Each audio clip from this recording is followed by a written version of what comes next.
Mayfield and Ogden down the front straight. Ripken still right behind him, pacing him.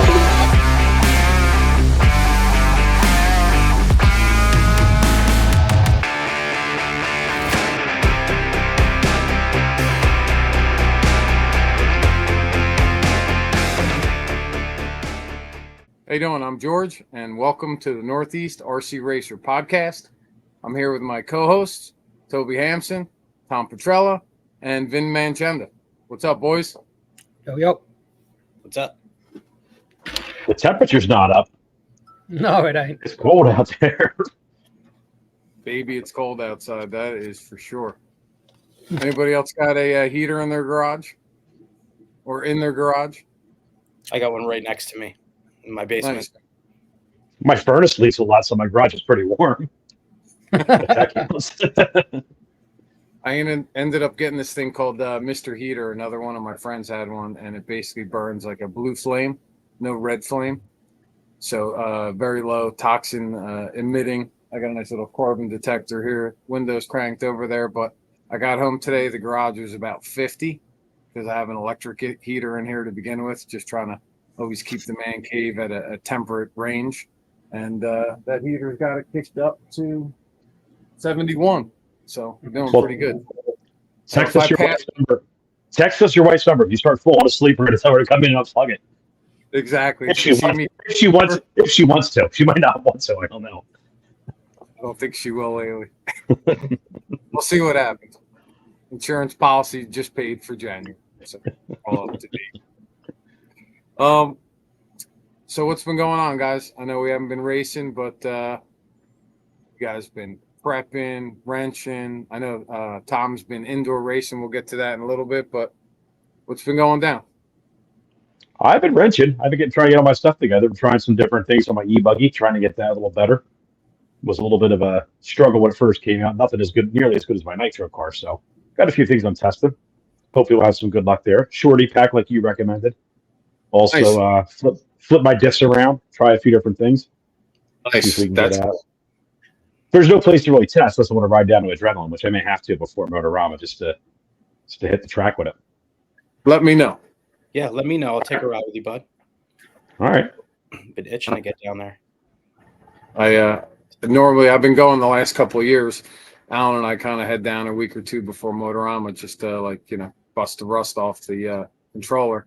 This year it's kind of up in the air, so if you guys go, that would be cool. Got to look at the forecast. Typically it's been pretty cold, but definitely interesting. No dust in that controller now that you're running all that Euro truck racing over with Brian. Yeah, that's a little bit different too. I love it, man. I was going to talk about it a little bit later, but I'll awesome. be coming out with you guys. I'll be coming out with you guys soon. Jeff Jones has my Euro truck as we speak. He said he's working magic to it, so he's I'm the ready. master. That is for sure. He came out and gave me and basically almost everybody a fraction of his age a good spanking. I mean, he was incredible. He's a god. I call him the Godfather of RC every time I see him. He is. That's for sure. It's so Good funny. people. I know him.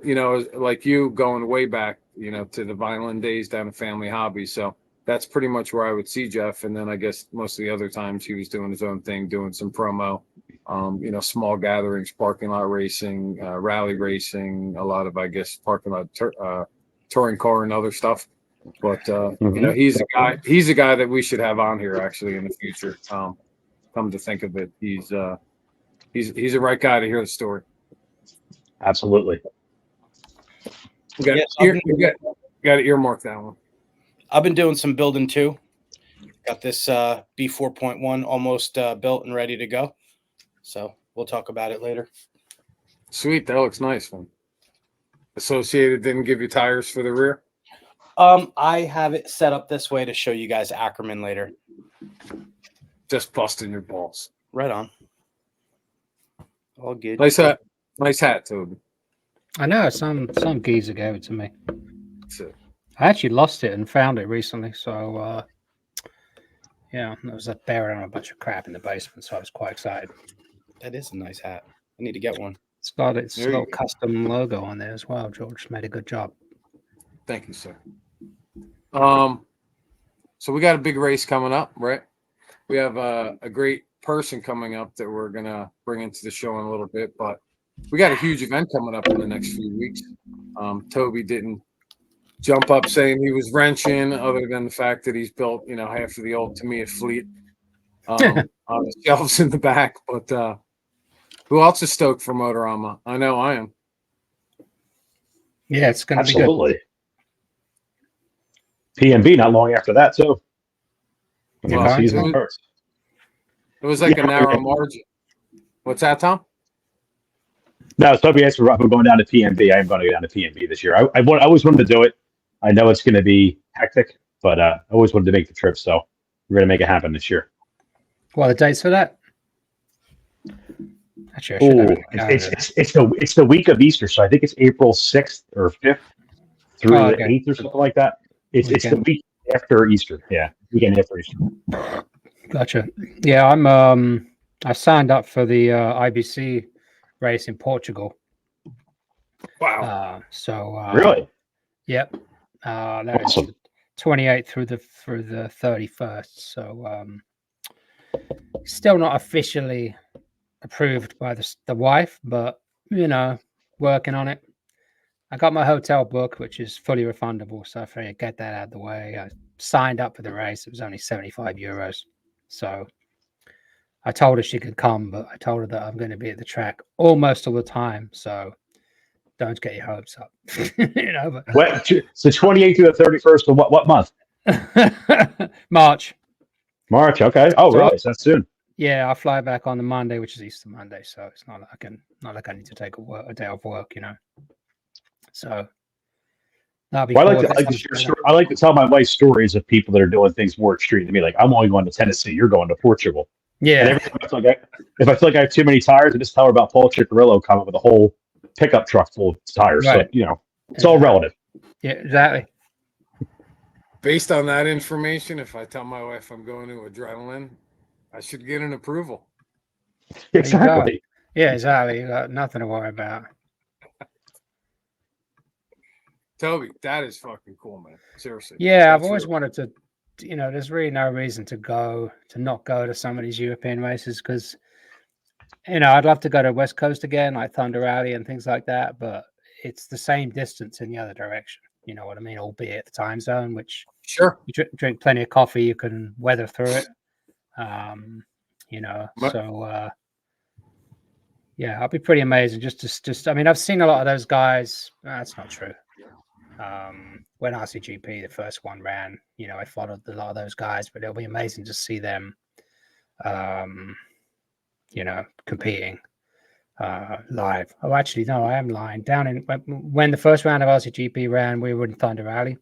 There's a few of us, Carter and Navoso, and that's when Davey Day was there and Ronnie Fogg was there and Canas, all those guys. So it was be good to see all those guys going at it again, and the track's amazing. So be something different, I just want to see a live RC. I want to see an American flag. You got your citizenship, so you gotta fly that flag now. That's good, Tom. I like that. Make it happen. They'll be running a split flag.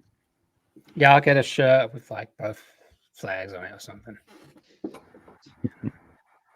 One coming at you, one walking away. Yep. All right. Motorama, once again. Other than International Buggy Challenge, which is kind of like the bucket list RC races. If you get a chance to do any race that's not in the United States, I think it's pretty amazing. So yeah, exactly. Yeah, we're gonna be following you, man. Yeah, I'll be doing plenty of stuff for sure. So Motorama's coming, and anybody know any big names maybe coming to Motorama this year? We getting lucky to see anybody from the West Coast? Yeah, I mean, it's not officially been announced yet. By the time this podcast goes out, then most people should know. But it's Mayfield, Joe Bornhorst, Drake. Who else am I missing? Joey Baudon. There's another one. Who am I missing? So Hecker? at least, go ahead.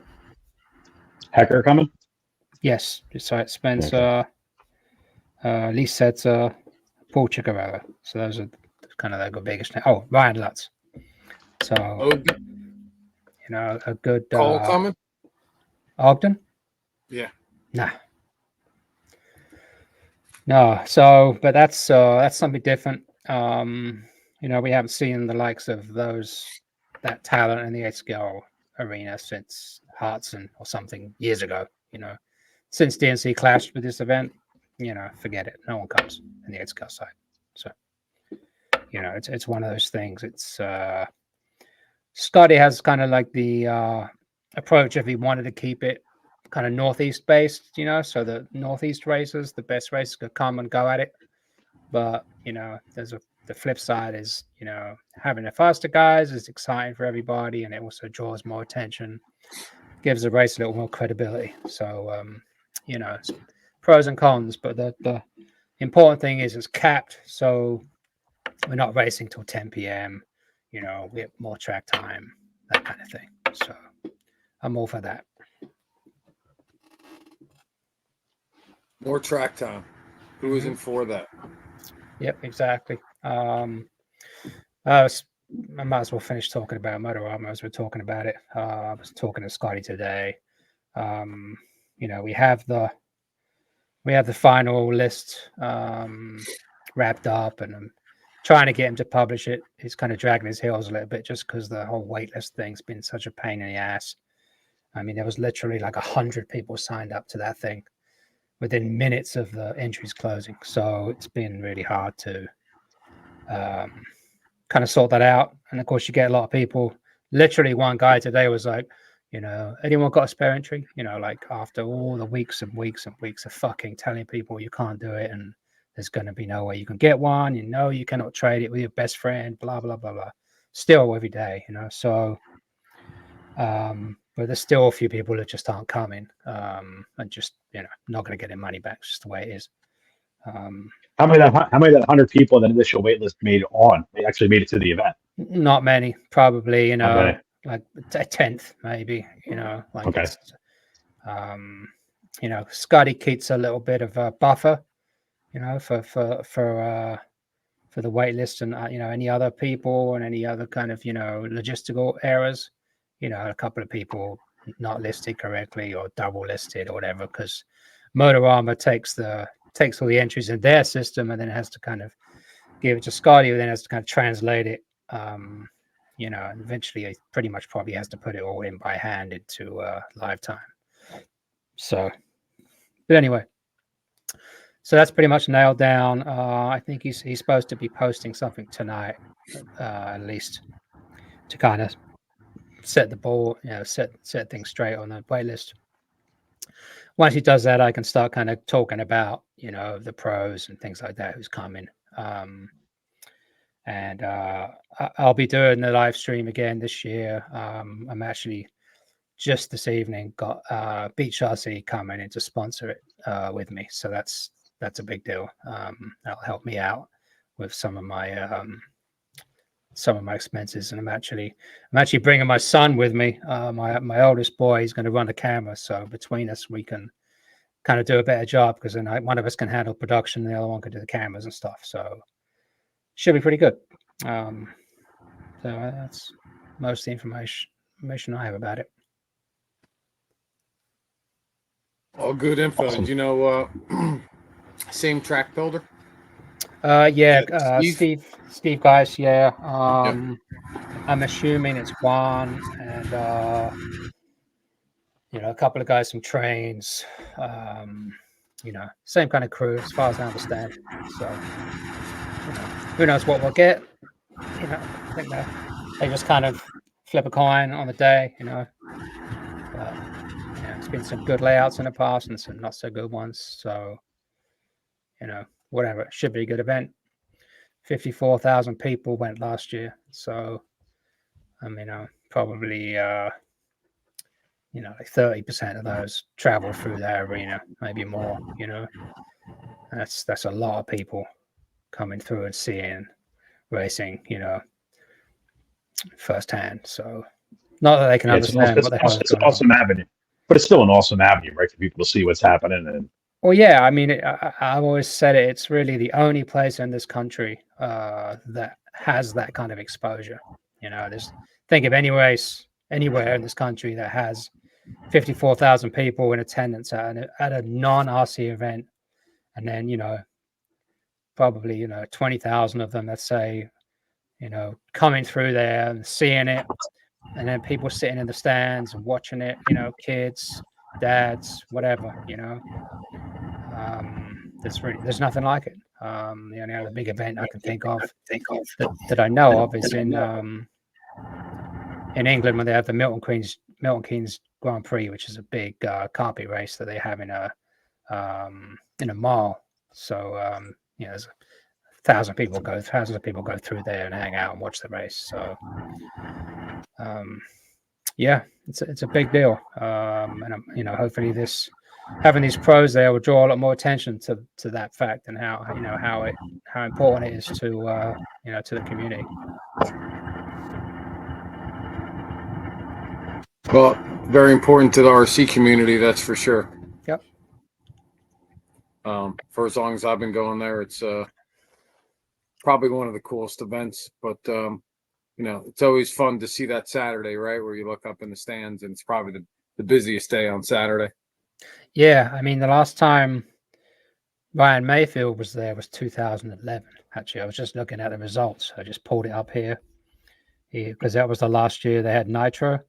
Yeah, and he won buggy and truggy, and he looks like a real young lad back then. But my claim to fame was I pissed next to him in the toilets. That was it. I was standing next to him. We'll have something to him. We were in there. I was taking a piss. I'm like, oh fuck, it's Ryan Mayfield, and he farted whilst he was peeing. It was fucking amazing. Let a little one out. You know what I mean?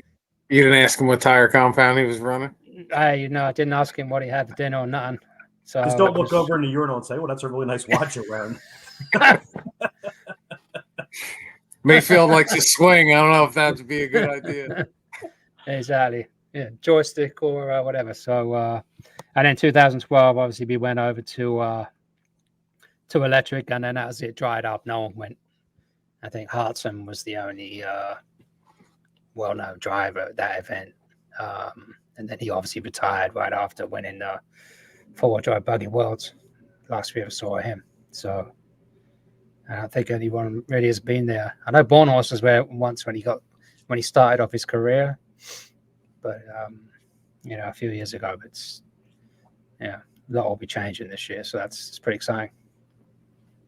Hey, Tobe, I know it's a pretty big expense to do everything you're doing there and everywhere else. It might be a good time when you're a modest guy, but maybe point out that if people want to support you, go pick up some 46 RC merch. I know you got some sweatshirts and stuff you're selling, some nice hoodies. Maybe once anything, reach out to Toby, reach out to the podcast. He can bring it to Motorama for you, but let's help him. And yeah, absolutely. Yeah, I'm gonna try and get some more hoodies and shirts done, bring it with me, and peddle my wares. Mine in the mail, by the way. Huh? Yeah. Nice. Yeah, yours and a couple other guys are in the mail. Tom's and can't remember. Jake and P Word I have here. I didn't pay you yet, so we'll talk about that after. Yeah, just do cash when we get there. It's all right. Okay. You're good for it. At least somebody gives me credit because Visa said no. All right. If I didn't say it before, episode 12, we had Justin Drinks on. So thank you very much, Justin, for coming on to the show. You were an awesome guest to have. We learned a lot about you. A lot of fun to have you on the show. Good friend of mine at the track when we race. So once again, thanks a lot for coming up. There's some recent indoor racing. Tom, anything going on at Rhythm? Well, we had an awesome race, our New Year's race. It's been our biggest race of the last 2 years. So we had a pretty good turnout. Everybody had a great time. So that was awesome. We're doing something pretty cool coming up on the 28th. I'm not actually running it, but I'm not sure many of you guys know Ray Murray. Ray's done a lot of parking lot racing down here in South Jersey. another guy, sort of like a Jeff Jones, been in this, in the hobby for a long time and really does a good job. He's going to actually hold a rally race at Rhythm on a Sunday. So he's got a bunch of his rally racers coming in. They're going to go, we're going to set the track up a little bit. And he's doing some pretty cool things going around the driver's stand and everything for some rally racing on the 28th. So that's going to be pretty cool for something different to see. Our next big race, we got a cash race coming up on the 3rd of February. And then there's another race. I think it's like March 5th, right around the first. I think it's the first weekend in March. I usually do a racer appreciation race. So I bring in lunch for everybody, bring in pizza, wings, all that good stuff, and try to keep everybody well fed. And just thank them because it's a lot. I got a lot of guys that come out week after week. And my last race on New Year's, I had some guys come all the way out from Pittsburgh. So it was pretty awesome to have these guys travel that far. Chris Beavers, Matt Morris, Jeff, I can't remember his last name, but these guys came out. They took a haul to come out, and it was good to have them. So I'm trying to appreciate all the guys that race with us all year. That's really cool. Pittsburgh, that's a long haul, man, for sure.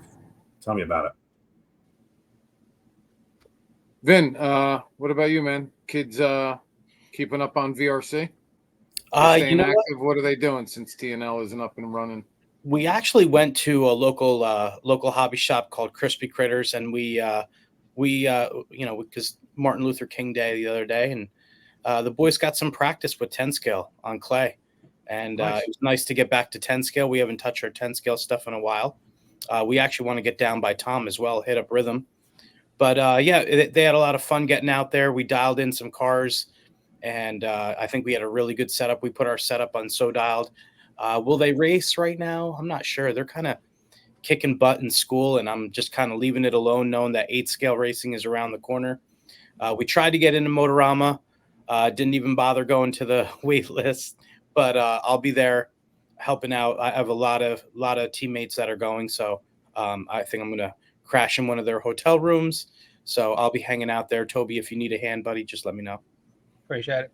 But that's kind of laying low right now. We're building cars, building a lot of cars and getting them ready, getting a bunch of engines over to Ed Bridges, EB Mods, and just prepping for the season.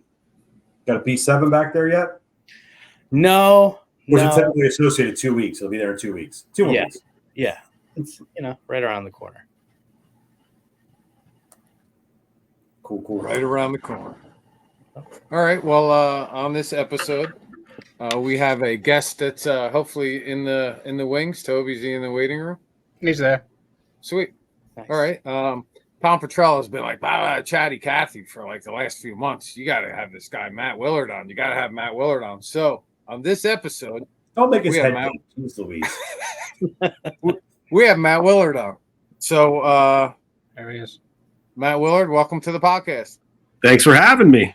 What's up? So what's up, Matt? Not much. I I put a appreciate it. disclaimer out there now that I'm just going to apologize now because he's my nemesis and I know I'm going to bust his stones the whole Yeah, time.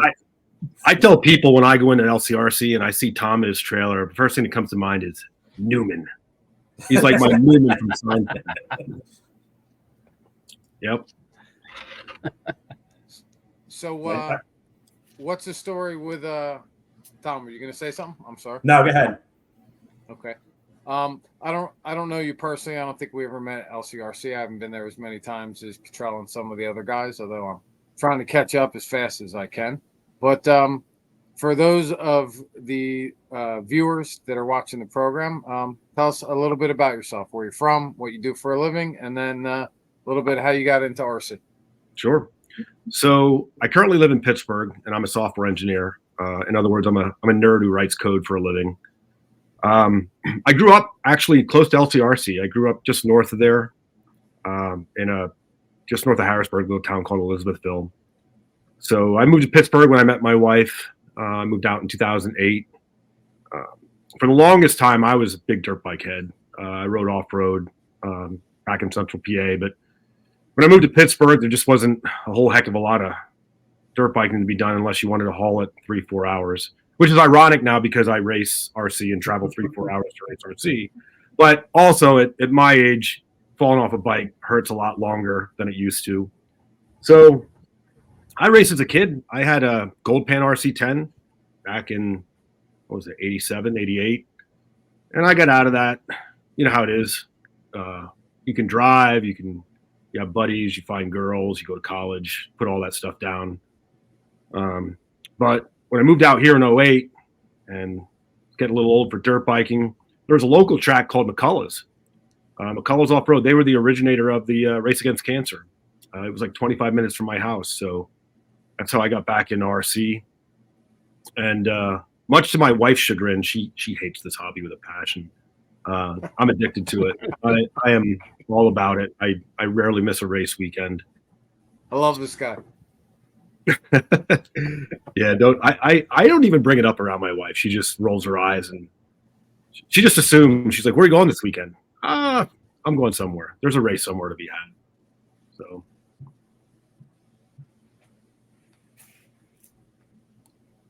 that's we have to get the cliff notes on your wife management of your race program. I love the perspective. Don't she even. She knows he's going to be loyal if he's going to an RC race. There's going to be a whole lot of options. Yeah, right. Like I'm not going to be picking up women in RC races anyway. Oof. Yeah, that's for sure. All right. So, how does a guy like Matt go from being interested in dirt bikes, who can't ride them, apparently has one, probably sells it down the road because he's not going riding, right? Buys some RC stuff, gets into the hobby, and so how does he land at LCRC and hits the podium lots of times? Well, I still have the dirt bike. That's another sore point with my wife. She's like, "You ride it like 5 times a year. Get rid of it." And I said, "I'm getting rid of you before the dirt bike goes." Like, so she's not home right now since you're talking tough, I guess. Well, she's upstairs. She can't hear me. I'm safe. Yeah, I started racing at McCullough's, and like most people, I would stay local to that place for a long time. And that place was great. They taught me everything about racing, race etiquette, and how to, how to race with speed, so to speak, like how to be a good racer. And so after about 4 or 5 years, I decided to start to travel a little bit. I actually, my only minor claim to fame was in Motorama. I think it was 2010. It was the first year they offered 4-wheel drive short course, and it was when Traxxas came out with a Slash. And I bought which was it? It wasn't Hobao. It was the Chinese brand 4-wheel drive short course. It actually was ahead of its time because it looks like the modern ones. And I actually won 4-wheel drive short course at Motorama. But back then, it was super small. Most people were running Slashes. It was as Chicky likes to tell me, it was like clubbing baby seals. But I did win 4-wheel drive short course at Motorama. And I don't know, it whet my appetite to go more places than, say, McCullough's. And right around that same year, I found my way out to LCRC, mostly because people were talking about it, and I didn't realize it was there. I wasn't that big into RC when I left home, and that's like 30 minutes from where I grew up. And I thought, oh, wow, that's close to home. It'll give me a reason to go home and see my family. And I've been hooked ever since. I go to LCRC. It's rare that I miss an LCRC race. And since 2010, I can probably count on one hand how many LCRC races I've missed. So I love that place. I love, Kevin and Chris do an amazing job. I tell people it's the benchmark of how an outdoor track should be run. I mean, the only downside is they let people like Petrella in, but you have to take the good with the bad. They like me more, don't you worry. But the bar's not that high with you. I don't know about that. That's up for debate. So looking at your driver stats, right? Very impressive. You look at the number of races, you look at the number of contenders. I know it's not 100% factual, but it's pretty close to being realistic from what I can see relative to the people that I see out there. So what's your secret in terms of being able to hone your skill? Pure repetition. Like I said, I don't miss many race weekends. I find somewhere to race every single weekend. I heard Lutz say this once, and it's true for me too. I don't have a ton of natural talent. If I got good at this, it's because I race all the time. I'm always wheeling something. But the first couple of years that I did RC, I was terrible. I mean, I was atrocious. Tom, you just shut up for a little bit. I hit every pipe. Was it ever a good point? it was funny because it literally took me about 3 seasons before I became competent. And I used to get so frustrated. I'd see a new person walk in the door and they were competent in 2-3 months. And I used to just drive me insane. But I race all the time. That's the secret. I think I put in a lot of time, but and I love 8 scale and 10 scale. I think a lot of people on this podcast in particular are pretty big 8 scale guys, but in the winter, I love 10 scale as much as I love 8 scale. And we were just at Mimi's last week, actually running 10 scale. But like anything else, by the end of the indoor season, March rolls around, you just start to get the urge. You're like, oh, I can't wait to go out and run some 8 scale. But right now I'm loving 10 scale life. Mostly Running both for 10 scale? What's that? I missed that. You're running mostly dirt. I know Mimi's is dirt, but do you run primarily dirt where you're at for 10 scale? This year it's been a mix, half and half. I'm a dirt guy. I love dirt. There was a really nice carpet track. It was a smaller carpet track that was in Murraysville out here in Pittsburgh that moved to a much bigger facility that's like 15 minutes, 20 minutes from my house. And it's a beautiful big carpet facility. And I go over there. I race pretty much. Like when they offer practices or they have a race, I try to go there. I'm not a big fan of carpet. I still do it for the wheel time. And most of my buddies who are out here, they'll race carpet too.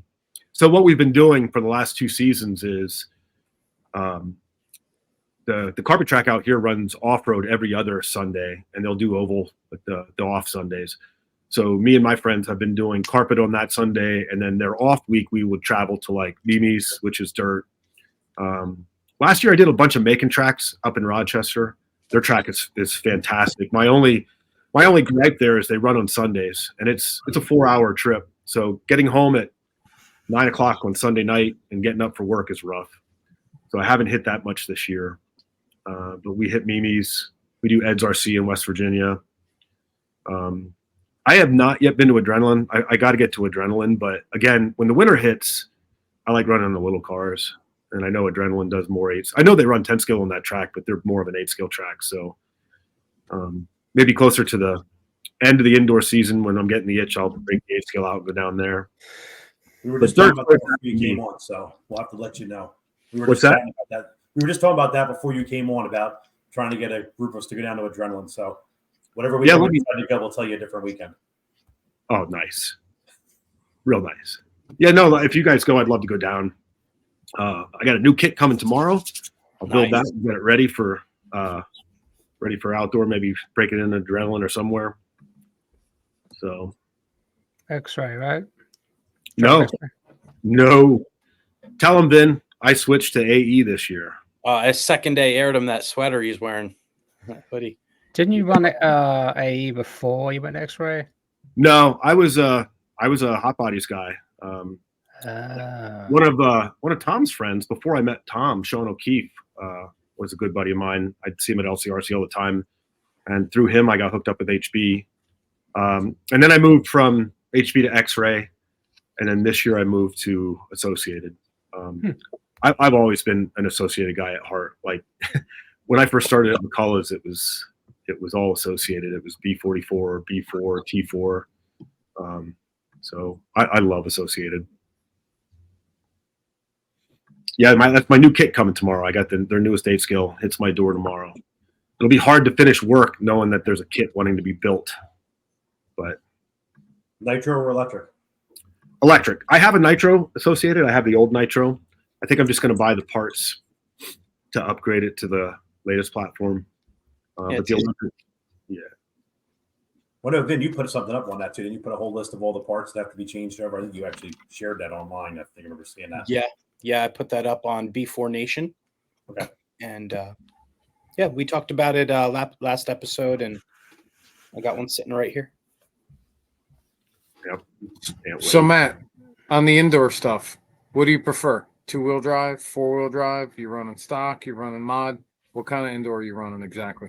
So I run 2-wheel and 4-wheel stock, and I say that tongue in cheek because I'd always been a mod guy, but the way of the world now, it's all stock.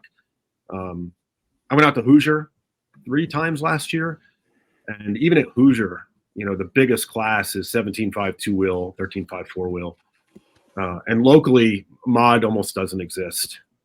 So I had to fold, and I've only built stock cars. But on some of these smaller tracks, it's a good stock driver is going to compete with a mod driver. You almost can't use the power. So I'll run two-wheel, four-wheel. I have a stadium truck, but that rarely gets driven. I love two-wheel, four-wheel. Hey Matt, just as a sidebar, that Spec R2 Tekin motor, it's good. Oh yeah, yeah. Just put in my two-wheel drive buggy. I have to order now one for my stadium truck. Oh, that's right. You got a stadium truck for carpet. I use it a lot in practice. I'm trying to get the class growing. It just doesn't happen as fast as I'd like. Yeah, I always think of it like this. Like I have a stadium truck in it. I build it, and I actually let my buddy Jim Lonzo run it.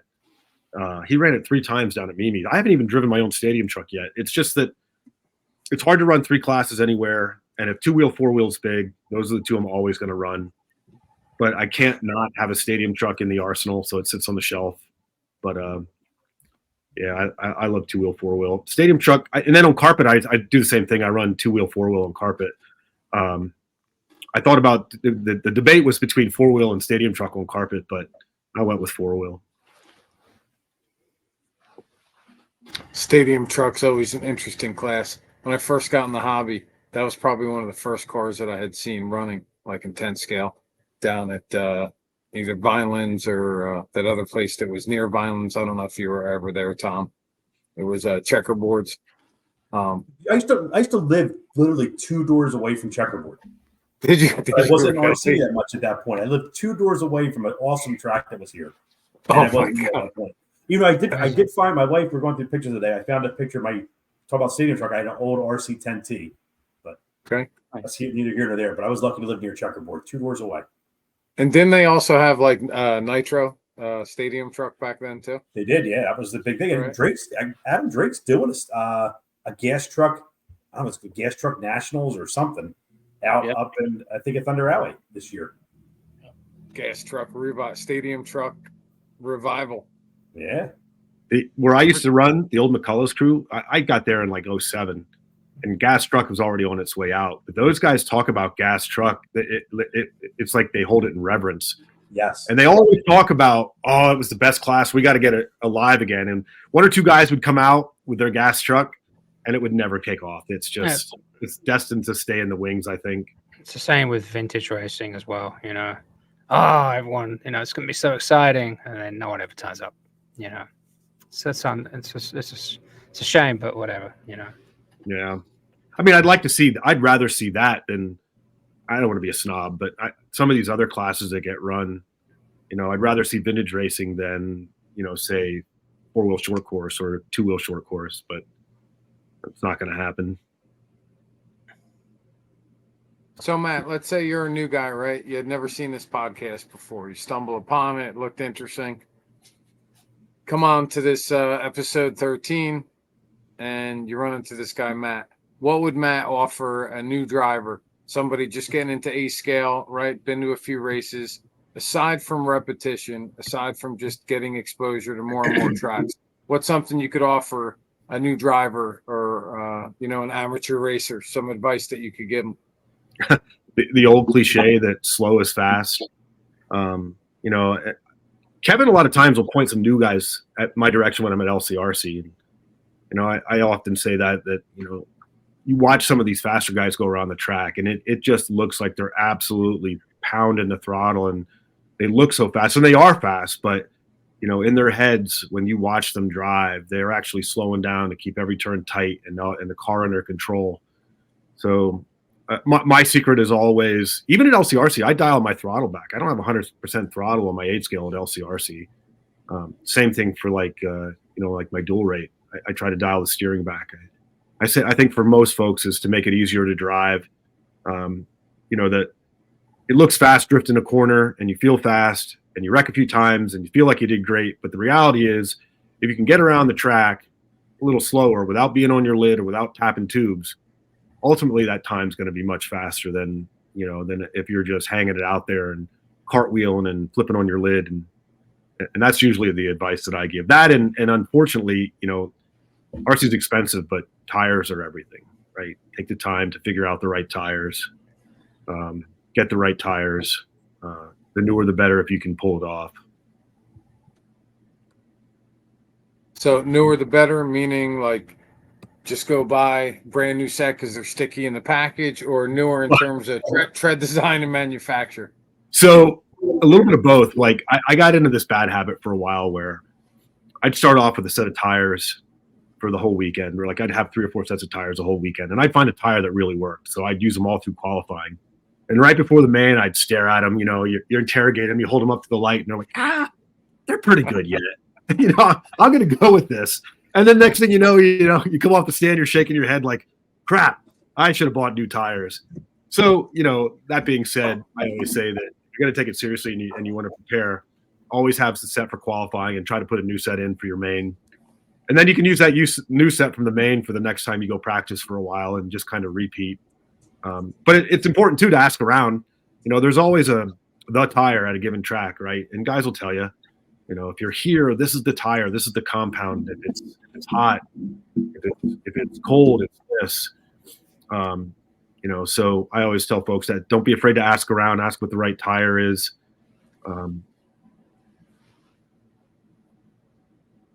Cool. All right. I thought you paused. You were going to say something else. No. Froze for a second. All right. I'm always full of questions, so I'm going to open up the stage. Tom P, Toby, Vinny, you got a question for Matt? Matt, when did you start wearing a flat top? It's not a flat top. It's not a flat top.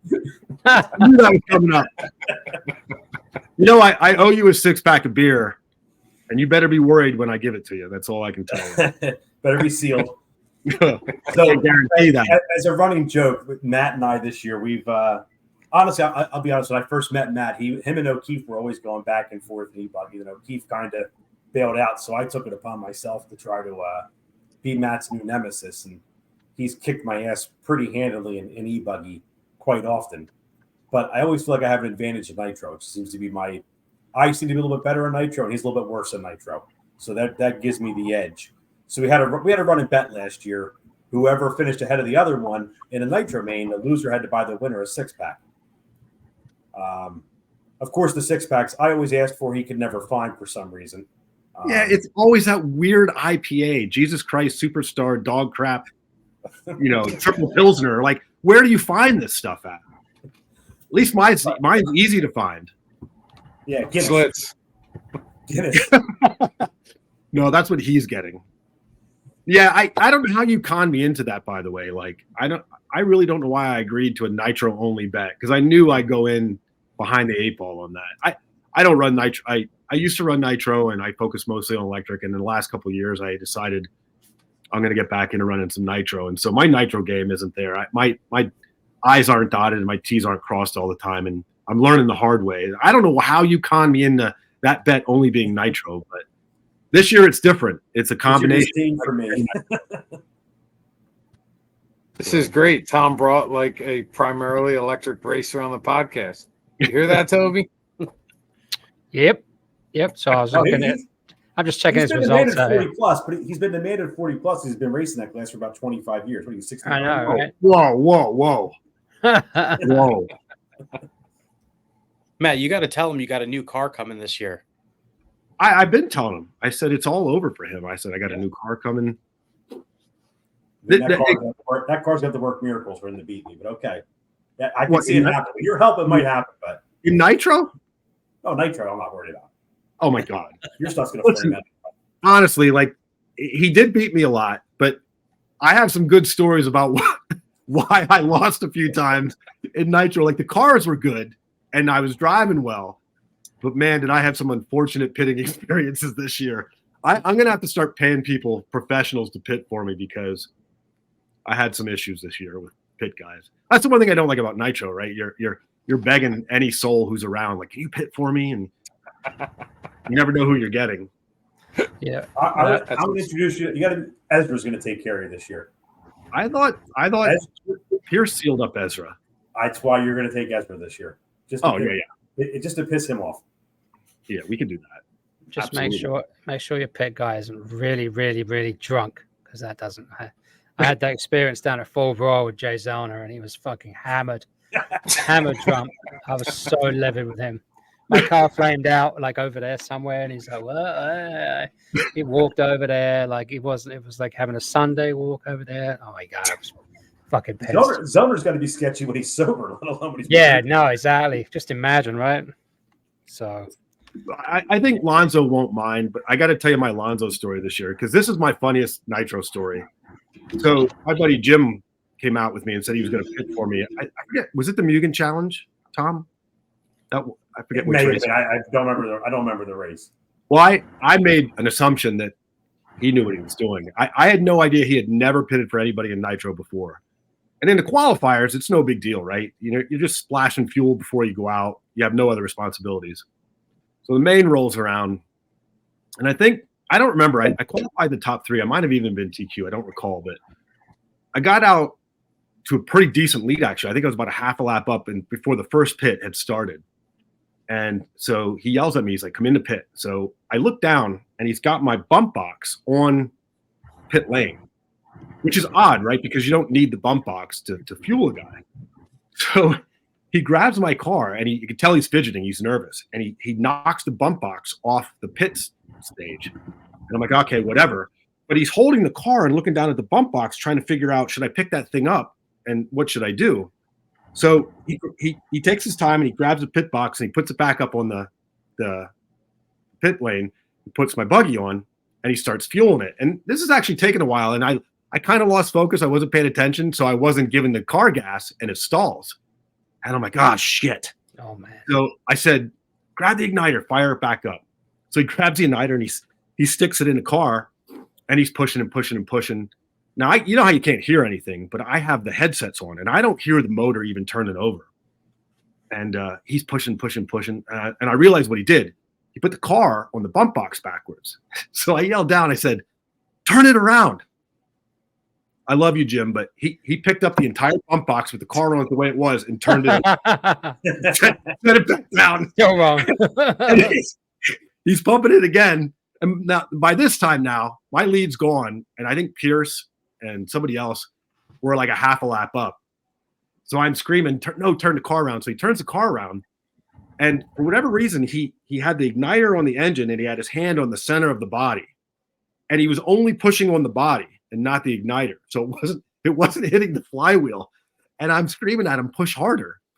So Ezra saw this whole deal, and it looked like he shoulder blocked Jim out of the way, grabbed my car and got it fired off and took off. And by that time I was literally a full lap down when I was a lap up. And all I could think about was, I got to buy that son of a bitch a 6-pack of beer now because my pit guy failed me. So yeah, that's what happened. I think we have a good pick to represent your feelings on that one. How so? You got that, Toby? Oh, yeah, for sure. Yeah. Well, you don't have these problems in electric. That's what I'm saying. You don't have. Oh God, yeah. Here we go. I'll get Alan Placer on here. Well, what I was trying to do is I was trying to show. Hearing your stories makes me thirsty. Yeah, I gotta grab one. Well, I think I was trying to get Toby to show this.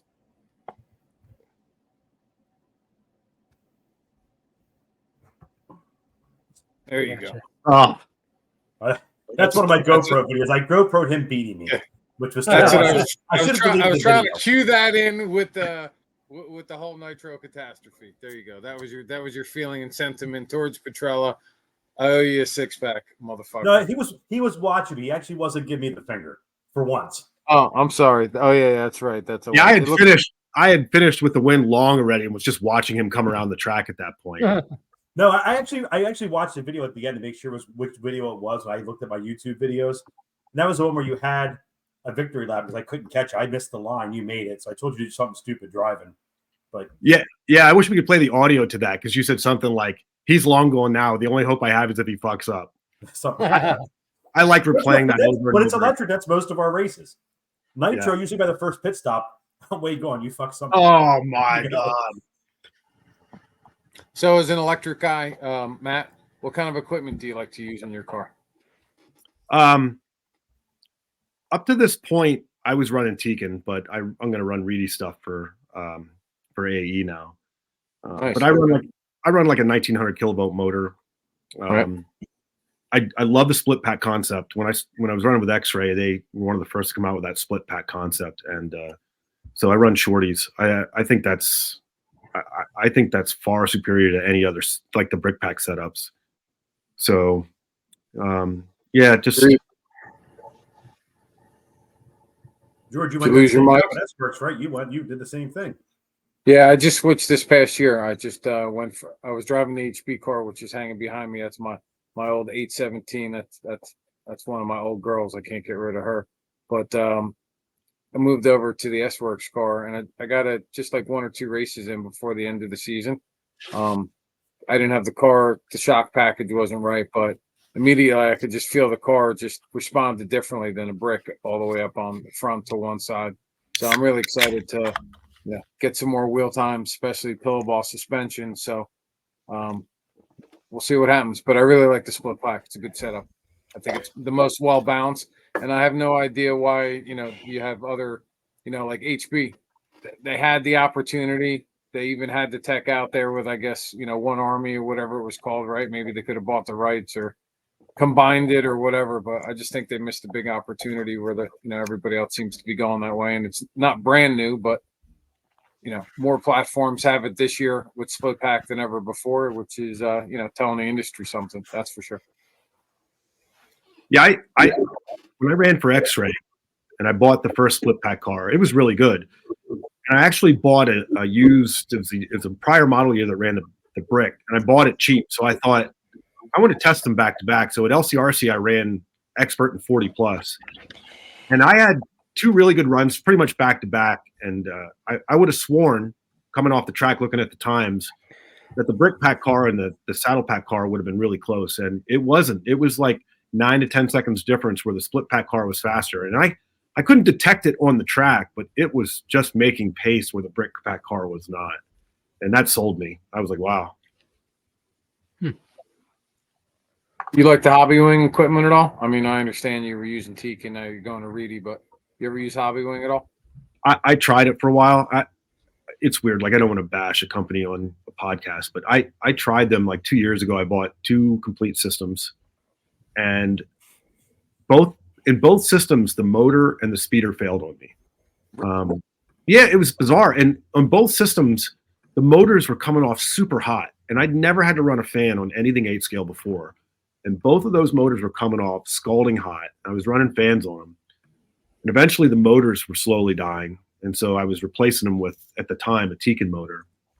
And then the speeders slowly started acting up. And then I killed them both. And at that point, I went back to Old Faithful at the time, which was Tekin. Their stuff works great. So for a while, when I was running 10 scale, they were my favorite 10 scale speeder. That XR10 Pro was really good, but their 8 scale stuff, and like anything else, I'm sure I got a bad batch because there's so many people out there who run it and swear by it and have had great success with it. Maybe I just got 2 duds, but it turned me off. All the electronics have gotten a lot better, though. I don't want to say none of them were bulletproof. I don't think anything's bulletproof. But all the electronics have gotten better. But if you have one bad experience, it sours your taste to any one of the manufacturers, sadly. Yeah, and to be honest, I don't think I think most people will agree with this. Like, if you take a hobby wing out of the box and you make a few fine-tuning adjustments, it doesn't feel quite as snappy or as responsive as other speeders. And I know that you can change the setup and get stuff there, but yeah. Is that an old Durango? Yeah. Of course it is. That was the funny thing is that came out in 2011. So these guys already had the double pack shit figured out then. So albeit two S's, I think you could put shorties in there, but I don't think shorties was really very mainstream at that point. Like in 2011, we were still running stick packs in 2-wheel drive buggies and things. They were also ahead of their time because they had the quick change diffs in it too, where you could just pop the back of the diff cap off. Yep, absolutely. Yeah, I remember that. Oh, Toby, we should do like a episode like highlighting brands that have like come and gone. That'd be pretty cool. Yeah, definitely. What happened to Durango? This is a quick sidebar. They got bought by Great Plains, which we all thought, because I ran them at the time, and it was impossible to get parts, just like all of these new brands, like probably people would be bitching about Sparco now because they can't get parts. But Durango was like that. And then they got bought by Great Plains, and then was like, whoopee, we're going to get parts now. But then they ended up, re-engineering all the cars completely from the ground up. And then, and then they just kind of just stopped making them. They created those armor cars. The armor buggy and truggy were based off the Durangos, and that's where they put their money into. And the Durangos just kind of fizzled out. So it was just kind of a shame. Well, they're selling a lot more armor than they probably did Durango. Yeah, I mean, there's no money in racing really compared to E-buggy doesn't pay the bills. Bashing pays the bills. Absolutely, definitely does. It's interesting. They still have patents out. When I was running the X-ray cars, if you wanted to run a really wide pill setup, you had to buy these variable length axles. It's the axles with all the different pin holes that you can like extend the length of them.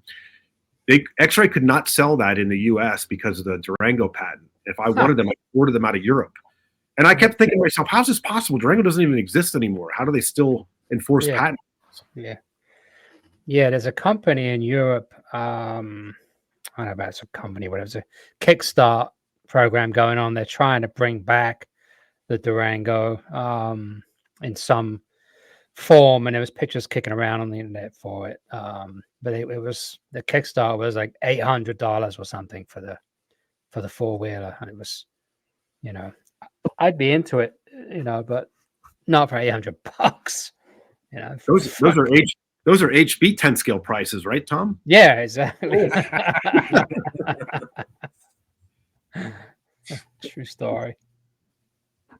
Hey, Matt, one of the things I try to do some research right before a guest comes on, right? So there was no Google arrest warrants under your name. There was no missing persons. I didn't find your picture in a post office. But what I did find was some stats from 2023 Psycho Nitro Blast. Was that you? Yeah, that was me. Cool. Maybe Toby can throw up the result. I saw you, I think, in a 40-plus race. I think Adam Drake was the winner of that one. But number one, really cool. Great race to go to. Definitely on a bucket list for lots of RC guys. But maybe you can tell everybody a little bit of what it's like going to that race, prepping, and of course, running in a race with these type of guys with you. Oh, that was my first and only year I'd gone to that. And one of the attractions that everybody talks about of that race is you could practice all night long. You could literally practice in the wee hours of the morning, and it's something that we never did. We got plenty of practice in throughout the day. The year I went last year, I don't think they had the turnout that other years had. So I got my full of practice during practice days and didn't need to do it at night.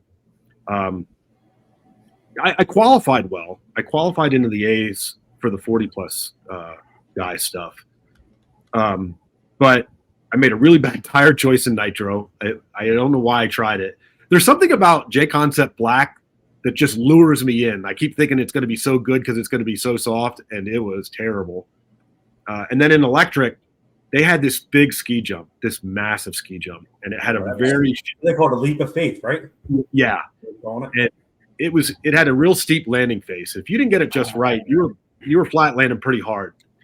And I killed 2 speeders that weekend, just flat landed too hard. And I was actually in a podium spot in the electric when I flat landed that guy, and she just coasted all the way to the wall. The speeder, and I had this tear in my eye, like son of a gun. And it was a new one too, because I had replaced the previous one that I killed with a new one, and I flat landed and killed the new unit too. So it's cool because the track is huge. But I got to be honest, that leap of faith thing was just it's one of those obstacles that as soon as you clear it, all you're thinking about the entire way around the track is, oh God, I got to come up to that. Do it again. Yeah. I remember So- that race. That was awful. That jump. Yeah, Stupid. but you know what? I agree with you. I'm sure there's guys though that thought that was the coolest thing they'd ever seen. Oh yeah, but like that's the way Kevin designs tracks so that you don't kill people. You know what I mean? Yes, And or your that's- equipment, or you're Yeah. not. Like Yeah. I want to race. I want to race other drivers. I don't want to race the track. You know No, what I mean? exactly. I mean, you want all different skill levels to be able to get around. So Yeah. And you're not looking to blow 2 speedos, which is like next to the kit itself, probably the next most expensive part of your car. You blew one, which is, okay, shit happens. You expect to blow something if you're racing hard, but then to blow your back up, now you're screwed. Something else happens. Let's say you're running 2 different mains, right? And something happens. Now you got to go into your pocket again. I mean, at the end of the day, those awesome jumps are really cool, but nobody wants to blow their shit apart. That's for sure. And listen, you're a skill driver, right? You could land it probably better than 50, 60, 70% of the time. What about the guys that couldn't? Yeah, and I mean, I got it a lot of times, but there was a few hard flatlanders, and other folks were suffering the same fate. Some were just like breaking arms off of it too because they couldn't land it just right. So Hopefully, I have enough feedback because I'm going this year. Hopefully, that jump isn't there again. I'm too cheap to keep blowing up speedos. it's fun though. Like I put it this way, I enjoyed myself, and I'm glad I made that trip. I'm not sure it was 7 hours for us. I'm not sure it was worth a 7-hour trip every year. But I think it's one of those events you have to go to. There's a lot of cool things going on, and it was fun. And the track, other than that jump, track's amazing. It's huge. And I think we got lucky. I'd heard in years past there was almost 1,000 entries, and if you didn't practice in the wee hours of the night, you didn't get enough practice time in. But we didn't have that last year, so that was cool. 1,010 entries versus I think last year was 600 and something. last year was 767. Wow. It didn't even seem like that big. I don't remember. You know how it is sometimes at Motorama, right? Like you're standing that stupid line for what seems like an hour. You get like 4 minutes, and it feels like another 3 hours so you can shuffle through the line and get up again. And it didn't feel that way at P&B. So So when you take a track like PMB, right? So again, somebody comes to the podcast and not familiar, or maybe some of the other guys that are trying to, improve their game. So you go to LCRC, right? You're dealing with that size track, that type of complexity that Kevin likes to build. And then you go to a track like PNB, which is, I don't know, 3 times the size, 4 times the size of an LCRC track. How do you as a racer start to adjust your skill so that you can adapt to this much larger track? And the reason I ask that especially is because I've never been to a track that big. Motorama is probably the biggest track that I've been to, which is substantially bigger than, let's say, LCRC or the Barn or Trains and Lanes as an example. I don't treat it much different. And P&B was big. It was a little bit bigger than a little more than a little bit bigger than LCRC, but it wasn't massive. It wasn't like a world's track.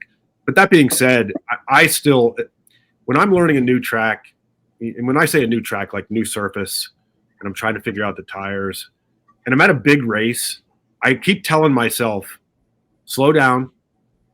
Slow down to the point that you're just not wrecking or tapping tubes. You might not have the greatest lap times, but if you don't put it on your lid, you're probably going to be in good shape. A lot of these guys, they get in a big track like that, especially with disparate talent, where you get some, guys who aren't quite as skilled. They drive over their head. They're cartwheeling off the track. And especially a track like this where the back left corner at one point was blind to me. And it might have been my age too, but it just looked like it wasn't, like the car disappeared. And I just kept telling myself to slow down through there, just don't wreck. And I might not have been putting the greatest lap times in, but without wrecking, my times kept me in the A sorts. And that philosophy worked out. And I figure by the time you're done qualifying and you get to the main, you can probably hang it out a little bit more because you have a little more muscle memory and familiarity with the track. But in qualifying, just take it easy. Just stay on your wheels. Try to be smooth and consistent. Overdriving a big track like that, especially when blind spots in the far corners, is just it's death. You're going to bury yourself. Well, it's good advice there, right? I mean, it does come down to consistency. That's the more important stat than hot lap. hot lap will drive you bat, you know what, crazy. But if you can have that consistency at 97, 98, 99%, you can do pretty well. Yeah. Yeah, the speed will come. Just got to be consistent. I mean, the only time that's not true is when you're, not that I'm racing with the pros, but those guys can run hot lap all the time. But, when you're racing at our level, a lot of times you're not at a big race and you're racing other guys of your skill level. Consistency pays off more than hot lap most of the time. And I'm not a hot lap guy. I'm definitely not. I just try to be smooth and consistent. I've dealt with that a few times. You get ahead of me, I can't. You won't wreck if you get that 5-second lead or more. You just put it in cruise control, and it's just you won't mess up. Like I can't catch you unless you mess up. And you really do. It's the only thing I have at my age. Trust me, I hate to give you credit. Well, it's when you get to a certain age, like Tom, me and you, it's racecraft is as important as your skill on the track. Like you got to think and race smart because you don't have the reactions. Like Vin, I look at your kids and I look at like Greg Harmer and Joey Borden and Gavin Gibbler. Those guys they got this video game mentality. They've got these lightning flash reflexes. We don't have a shot. We can't drive like that. If we don't drive smooth and consistent and not wreck, it's our only hope. Yep. So, Yep, that's basically me on the practice track every time, just trying to keep up with them and just like, all right, don't wreck, and they will, and once in a while I get them, but yeah, those young skills, you give anything to have that back for a day. Oh, wouldn't I? You ever watch them real close? Sometimes, like they are turning the wheels left, right, and keeping that buggy level at every turn and every jump. And I don't know how they do it. I don't think that fast. They're amazing. I'm truly in awe. What these kids that come up today, I call it the video game mentality. They look at it different than you and I. They see things different. They approach it different, and it works. They're fast. And one of the things I see is that they, and you nailed it, because they try and stay in control at all times, whether it's in the air, and they're scrubbing their turn. There's always an input and a reaction, and it's hard to stay in that zone. It's so hard to stay in that zone.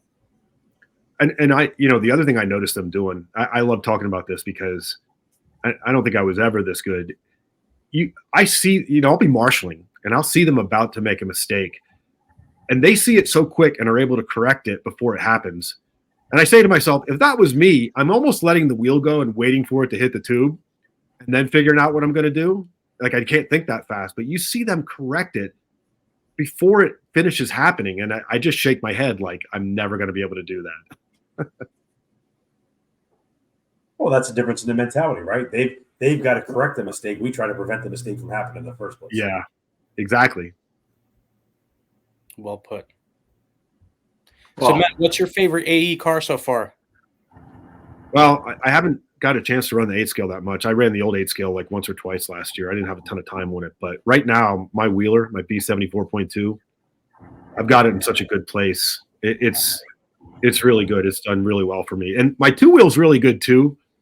I don't know what's wrong with me in 2-wheel. And my head's not in it. I can run the lap times. I can qualify well, but I always make a monstrous mistake in the mains, whether it's carpet or dirt. But my 4-wheel, I've got it in such a spot that I can drive the wheels off of it and not make mistakes. I love that car.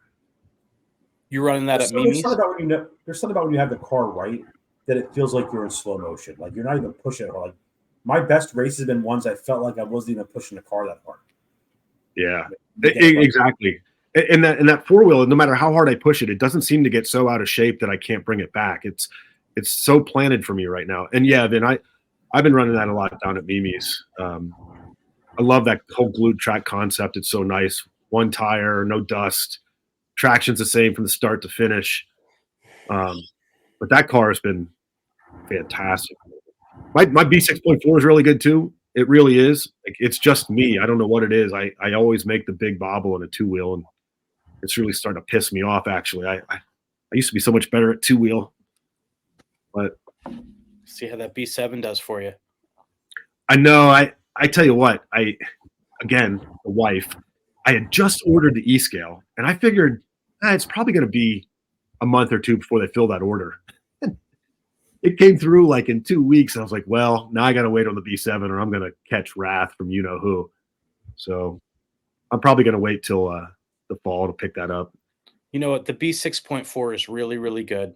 And actually, I didn't order mine either. And for a similar reason that, kind of let everybody else figure it out while I figure out the 4.1. And 4.1, there isn't as much to figure out because the end of the season, we were 80% there anyway.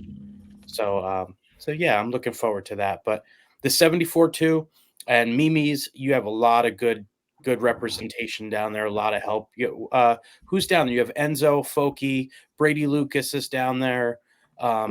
Andrew DiGirolamo's down there regularly. Who else? Who else? Those are the big ones. Brady was there this weekend. Foki was there this weekend. Nice. Jay Drakeford's running AE cars down there. He's really fast.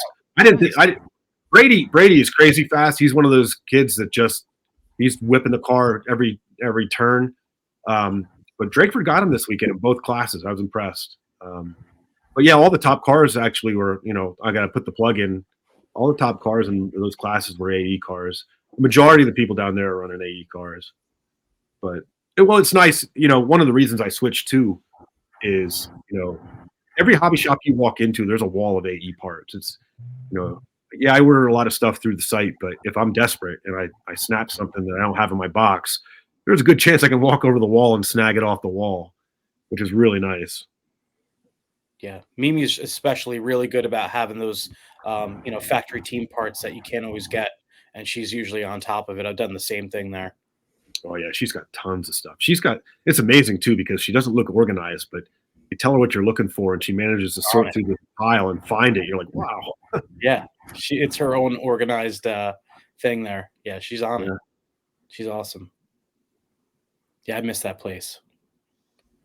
Yeah, we love it. We do day trips on Saturdays. We'll go down on a Saturday morning, come back Saturday evening. It's a long day, but I absolutely love that place. How far is that ride for you, Matt, from door to door?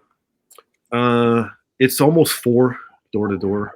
Okay. But what we've been doing is my buddy Jim, who's an AE guy too now, we'll drive to Jim's place in Murraysville, and then from his place it's like 3. And so I'll drive to his place, he'll drive down, and we'll drive back. So we split up the time a little bit. It makes it much more doable. There's just not a lot of options. I'm a dirt guy. I'm going to travel my ass off to find a dirt track. And so it's the only option. We don't have any real close dirt stuff. And I hope to get out to Hoosier again this spring. I started a new job, and I had to wait 90 days till I had vacation, or I would have gone to the Clash. So I'm going to try to make a spiritual road trip to Hoosier sometime in like February, March, just for a weekend. That place is it's Mecca. I love that place. Cool. So, Toby, do you have any questions for Matt or anything you want to bring up? You haven't said anything in a while. What's the internet was blown up earlier. Oh yeah, I saw that today. The old body has to come back. Yeah, coming back. Going Matt, trucking. you need to put your glasses on for that one. I'm old. Everything looks like a blur until I put my glasses on. I remember those bodies. Well, what's going to be the story with that, though, right? When you think about it, I mean, I think Roar's doing some really good things, right? I know they got some new leadership there, and I think they're changing up the way they do things. But let's be honest, most of the races we go to are not Roar sanctioned. So do you think everybody's going to go back to the conventional truggy body, or is the bruggy here to stay unless it's an event where Roar's Probably running? that. I think that. I mean, it's a bummer for like Techno and Mugen. All their cars come with bruggy bodies now, but that's probably what happened. See, HB waited long enough; it's all come right back to him. The cycle eventually comes back. Trying to tell my wife, my olive green kitchen's going to come back in style in a few more years. Just going to wait a little longer. Just hold out. Hang in there. I got a pink bra from like nasty looking 80s, but it's going to come back, I swear. What was the whole thing? Roar went back, or they're revamping the rule, or they're just starting to, basically enforced a rule for Truggy that the body can't be a bruggy. It's got to be the original truck body. Is that the scenario? Yeah, it's got to Body's cover the shop. shock towers. It's got to Yeah. cover the towers. Yeah. Hey man, I agree. I'm not I don't run the class anymore, but I thought it was a fucking shame the minute they got rid of the truck body. That's what it is. It's a truck. It's not a glorified fucking buggy.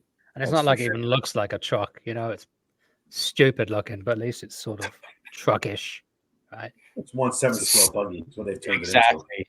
7 scale. And it's And let's way- not even talk about an electric one, right, Toby?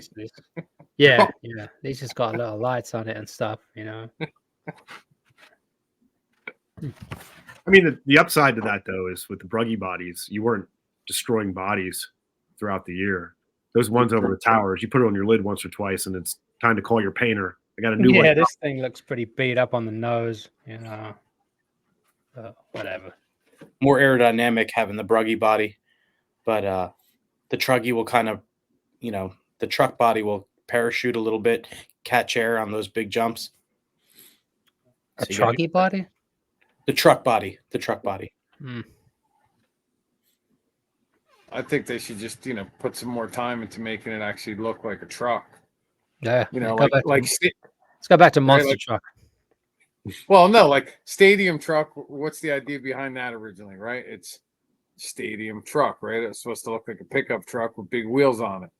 At some point, the truggy body started looking like some weird ass aerodynamic van, and then completely went the other route. But whatever, it's a truck class. Underneath it, it's a big buggy. What can you do? But it's good to have the distinction, at least the way they look. I thought it was stupid when they started looking the same. More Yeah, the same. One thing I saw at Motorarm 2011 was they still ran monster truck. I think it was gas monster truck. That was quite a sight to see. You know what I mean? It's big T-Maxes going around and stuff. That was awesome. I remember that last race. Do you remember what it was like in that main arena when they were running Nitro, though? Oh, yeah. I got pictures of it.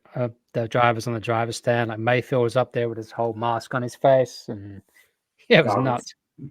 Yeah. It was crazy. I mean, I love Nitro, right? I run Nitro, but I understand why they had to quit. It was a thick blue fog everywhere. See if I can find his pictures. Yeah, you could only see if you were like at 40 inches or below. Yeah, it was. That was like I mean- roll. You couldn't see the back turns. It just was in the mist. Grills in the mist. Oh, that was insane. I had to Was that this fog year? it. Was that indoor this year? Yeah. It was undercover, but it wasn't Yeah. indoor. I mean, I guess it's technical. There was no size. It was like an equestrian center. And you still But had to bring up. Early in the morning, there was no breeze, and it was cool, and Oh, it was wow. humid, and it just hung. It was nuts. As much as I love Nitro, I'm looking. Motorarm is gonna be nice and quiet. How did you guys do it, Fall Bro? I didn't get a chance. It slipped past me, like looking at you guys' results. How did you do? We did okay. The track was rough. It was fun, but it fell apart. I mean, they would groom it at night, like almost a full redo at night, and then by heat 10, it was pretty run up again and blown out. Did you run the elderly classes? Just the elderly classes? Of course, I did. Yeah, I did. Senior citizen. So, Matt, we do a segment as Toby's looking for a picture. A couple last questions for you, and then we're going to move on to Vinny's segment, which is basically we do like a tuning segment. And tonight the topic is going to be on Ackerman. But before we get on that, you have a memorable race that you'd like to share? Someplace, some track that stands out in your mind, some battle with somebody, maybe even a battle with Tom Petrella, something that stands out that you can share? I would say my battles with Tom are the best. I mean, I've had some good races in the past, but I think my favorite was it was a Mugen Challenge. I think it was 2 years ago. It was the first. I had just come back and decided to run Nitro, and it was literally my first Nitro race, and I beat Petrella. That's how easy it was. No, it wasn't Mugen Challenge though, was it? It was something else. I forget which one it was. But yeah, it was my first race back, and you had that on video. And it's funny because I was never that good again in nitro. I thought this is going to be gravy. This is like electric. You peaked too early. Yeah, I peaked way early and then fell off. But I remember that race because he has it on his video, and I think I qualified like 5th, and I did my old philosophy. I didn't wreck. I was just picking people off slowly, one at a time, and it took me the entire 20 minutes. And in the last like 3 minutes, I had passed the last guy to take the win. And it was just an exercise in patience. And I remember that when I try to tell myself that when I'm in other nitro races as I'm cartwheeling off the track. But I need to race like that more often. Yeah, we always try to carry a memory of a certain race, right? Whatever that key, that secret was. Try to carry it, insert it in something in the future. Yeah. I know what you mean by that statement. Cool, man. Well, that's a lot of good info. Definitely shed the light on Matt Willard, the racer. So I really appreciate that. Anybody else have any specific questions for Matt? Matt, man, it's a pleasure having you on the team, and I'm looking forward to working with you this year. Not necessarily a question, but looking forward to it. Same here. I'm super excited for this year. I'm already having a ton of fun running the AE 10 scale stuff this year. It's been a true pleasure. So yeah, I'm looking forward to earning a lot more beer this summer from Tom Petrella. I'm going to take home some more. You might as well just buy me a keg. I'm just telling you right now. Just buy me a keg. Here we go. Oh, and poker money too. Did Tom tell you I took all his poker money too the one night? It was bad. It was bad. I had a full house. He had a better full house. Of all people, it had to beat me. It had to be him. And he was on tilt after that because he had junk hands and he just could not stand that I was pushing him around. Oh, destroying me. It's terrible. So yeah, I look forward to next year. Guys, thanks for having me on. I appreciate it. Well, we don't want you going anywhere. Vin's going to go over the tuning section. We'd love you to hang out and comment if you got anything to say. In addition to that, you were definitely by far the pro on this panel. So Vin's going to cover some of the topics, and we'd love to hear your perspective on his setup advice, and maybe you can offer some tips to some of the other guys in the field. You know, we're trying to cover from regular Joes to pros like yourself. So we're going to let Vin take it away. Well, let Matt get his phone, or he's going to probably text Chicky for advice on how to do this. Oh, easy now. Easy. Oh, man.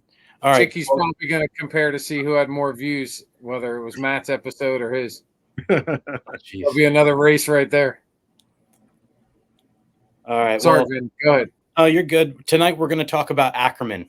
All right. So Ackerman is when the outside wheel right here. I don't know if you guys can see this, but the outside wheel right here. This is my new B4.1 I got on display. I just built this bad boy. So outside wheel is turning less than this inside wheel. You guys can see how much this is kicked over. And I did this on purpose to show you guys max Ackerman right here.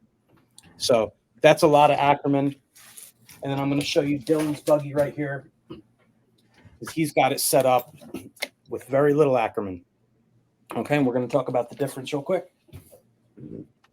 So more Ackerman is going to take away some initial steering, and a lot of times this may give you more exit steering. Running less Ackerman means that the tires are more even, and this is going to give you more initial turn-in. May make the car feel twitchy, but it's going to be smoother on exit. So that's how we actually like to run our cars with less Ackerman. And there's two ways to adjust. First, you have, your Ackerman plate right here. Okay, you have 3 holes. Whoa, sorry, 3 holes. So this being the top. So when you run it all the way forward, you have less Ackerman. When you run it all the way back, you have more Ackerman.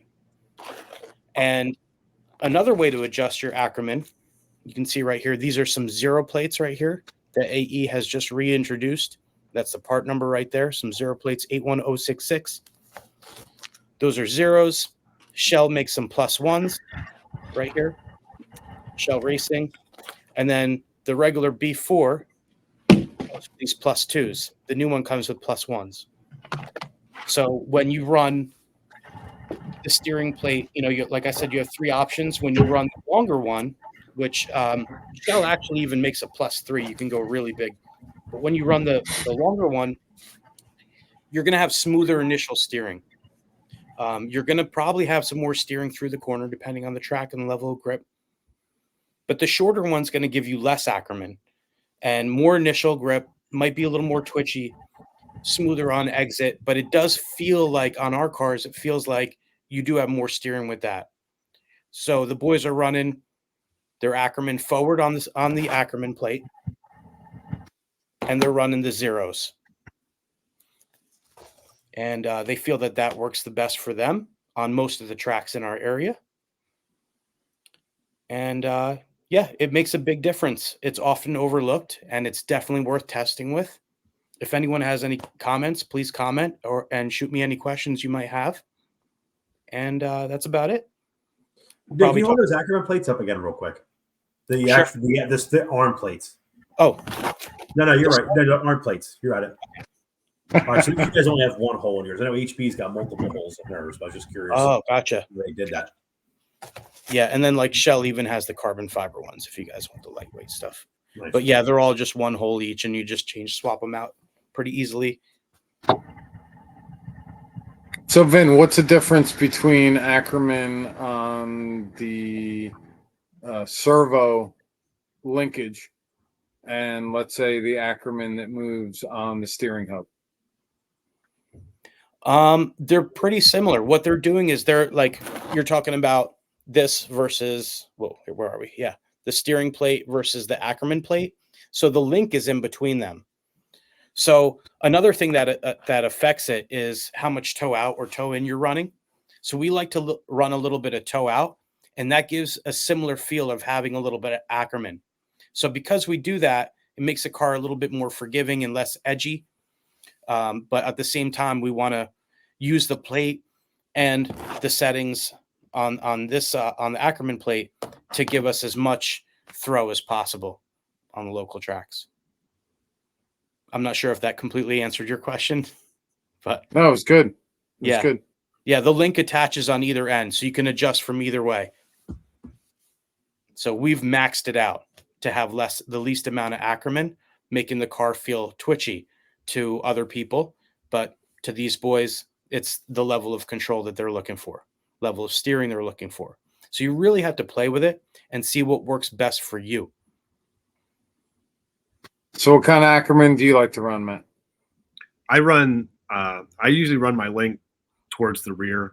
I always get that confused. Like in my head, I know what it does. I don't remember if I consider that more or less Ackerman, but I run the link on the steering rack towards the rear. I want it to be smoother. Again, to my point, the young kids can handle that car that like turns instantaneously, and I can't. I'm in the tube before I know it. So I tend to run it back, and if I want more steering one way or the other, I'll play with like the caster or the kick up and some of the time. I also feel like when you change Ackerman, this is my opinion, the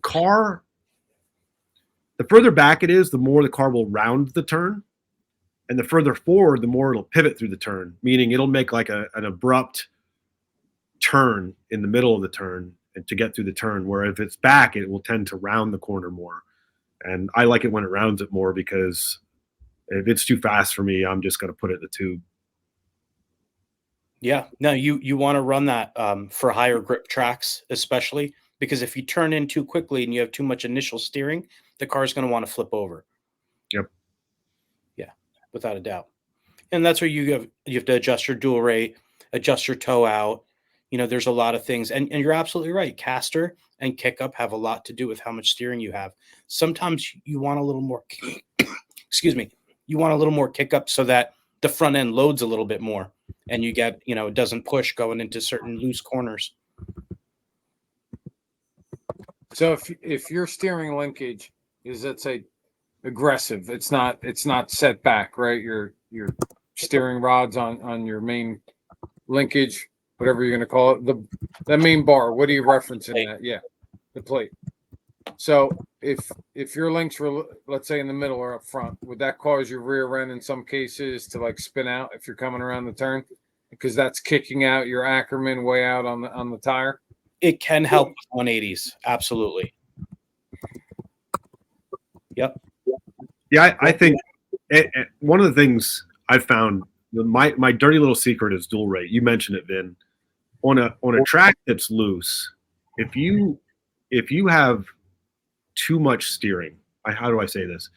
If you have too much steering and too much throw, the front of the car will actually dig, and the rear has no choice but to start to slide. And sometimes you'll see the car getting loose because the front's just way too aggressive. And that's why I'll tend to like back out either the Ackerman or I always get this backwards. In my caster, I want like more caster. Or I'll just start to dial the dual rate back, because if the car is too aggressive from the nose, it can actually cause the front to dig so hard that the rear just spins out. So my dirty little secret is every time I go to a track, if I'm trying to dial in traction without making drastic changes to like the caster, the kickup, or the Ackerman, I just take dual rate out if I have too much steering. That's a good way to go, Matt. And you know what? With the caster, and I'll do a separate segment on that, I think the caster works. It has more to do with bump absorption. And, you know, bumpier tracks, I do like to run more caster. And then there's also, you know, when we're talking about the upper arm, you know, there's different different ways to angle that arm, you know, so that you have like some active caster, you know, so as you go through the suspension travel, the caster actually changes a little bit. And believe it or not, that's one of the things I'm testing with the 4.1 whenever the snow goes away. But yeah, that's what I was working on last. Yeah. Caster's next. Yeah, looks that way. We're going to talk about, I think, toe in, toe out is something good to go over. You know, I figured, you know, keep it basic. We're already up front, but yeah, whatever you guys want to talk about, I'm always game. Let's go. Yeah, caster's a great topic because a lot of people I talk to tell, like, I have my head wrapped around it the way I think it is, but then you talk to somebody else and they'll tell you, no, I think caster does X or Y in this situation. So it'll be interesting to hear you talk about the caster. Okay. I played with it a lot on carpet. Yeah, absolutely. Cool. So we got a few other things have been floating around the season, and in terms of news, some new products. There's a new car brand that's out. Toby loves the name of it. Can't stop saying it all the time. Got any words on Sparko? Toby?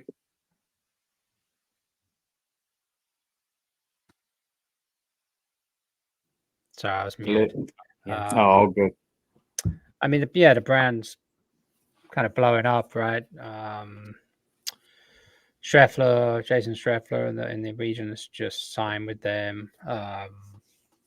Who else? I don't know who else in the region. Kevin Winters, Novoso. Winters, yeah, Novoso does whatever Streffler does. And then you've got Pavidis now running it. Who else on that? Cavalieri. Cavs running it. That's all I can think of, right? Anyone else? I don't know.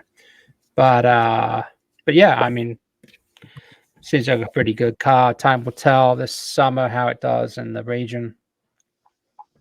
I know there's been some parts availability issues already, from what I'm hearing. So just see how that pans out. They just announced a distributor, right? Other than Power Hobby. Well, I saw Fierce is going to have it, but I think the guy that runs Clinic is going to have it too. Oh, that's right. Yeah, Clinic RC. They'll have parts. So, you know, I guess it's as quick as I can get it from China. I was going to ask Toby, do you know the background? Like who is Sparko? Where are they coming from? Like, you know how JQ kind of like spearheaded the Mayako? Yeah. Like, does Sparko have somebody behind it? I mean, it seemed to come to the market really quickly. Unlike the Mayako, which has taken quite a while to evolve. You know, they just kind of brought it to the market. You know, there was a couple of live RC posts, and then bam, there was a prototype. Tyler Jones started running it, so it's been pretty quick. But I don't really know the origins of it per se. I know Power Hobby were the What I've first ones. heard, I'm not sure if this is true or not. So don't take it verbatim here, but it's the same company that's making S-Works, the same factory, Ming Yang, over in China, that's making the car. And supposedly they're also making S-Works, and the guy that's spearheading Sparco has a relationship or is related by family to someone at S-Works. Yeah, I don't know. Something like that. Now I haven't, I can't verify it, but yeah, no, I thought I heard something to the contrary, but I'll find out from my super secret source. But yeah, I mean, I think you gave me a couple of pictures, right, to present here. I did. I tried to present, but I don't know what the hell was going on. What do we got here? Sparko. Oh, there he is, Josh. So Scheffler is now running the car, and everybody's jumping on the whole Fly Sky bandwagon as well. So set to see a lot of them this summer. I got a picture of Schreff's car in there too, if you want to bring that up, in case anybody wants to see the sparkly Sparko. Sparkly Sparko. There it is. now you sound like Keenan. Sparkly Sparko. He's trademarked that name, isn't he? Yeah. Possibly. The one thing I thought was cool about that, I can't wait to see Kevin's up close, is I think they have like, a multifunctional front end. So if you want to run it, it's like either a hybrid between a C-Hub and a pillow ball, or you can go from one or the other, maybe like the Mayako. I don't know. Yeah, I mean, the Marco kind of did that first.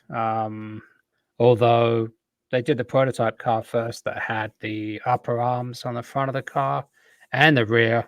But then when they brought out the US spec edition, it was just came with links front and rear. So the links are a little bit easier to understand for most of us laymen. But I think most people run the links on the Mayako, and I think that's the Sparko comes with the upper arms, and then links is an option.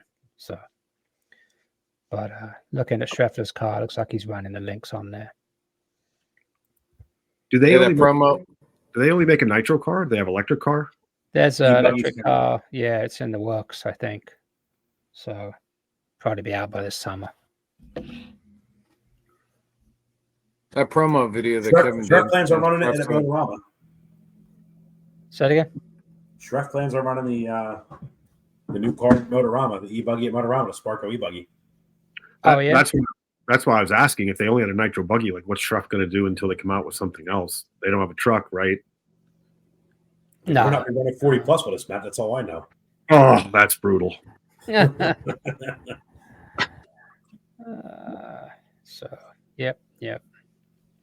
Looks good though. Yeah, more options, right?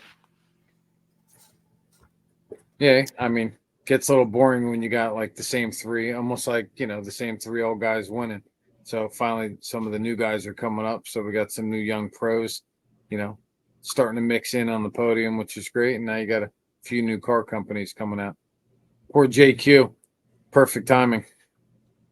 He's running sportsman.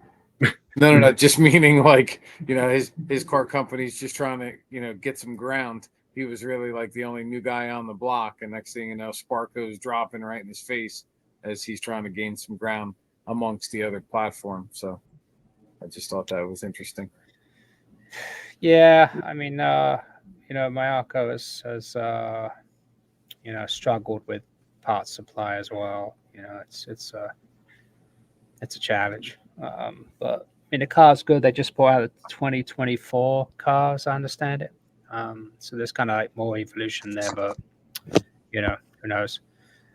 Just looking at the Pro Nitro Buggy results actually from this weekend's SICK race, Tyler Jones came fifth, which is pretty good. He was running the Sparker, so it's pretty good finish for the car. George got called as S-Works boys. Brandon Rose, look at that. Oh yeah, look at that. Switch to J Concept tires and boom. A lot of good S-Works turnouts this weekend, it seemed. I know those guys were real happy.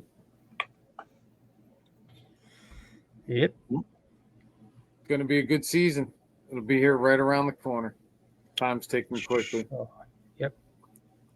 The Matt, have you seen a Fly Sky yet? Have you seen a radio? I've actually owned one. I bought one. It was last year this time actually, and they are the nicest radio to hold. They feel amazing in your hand.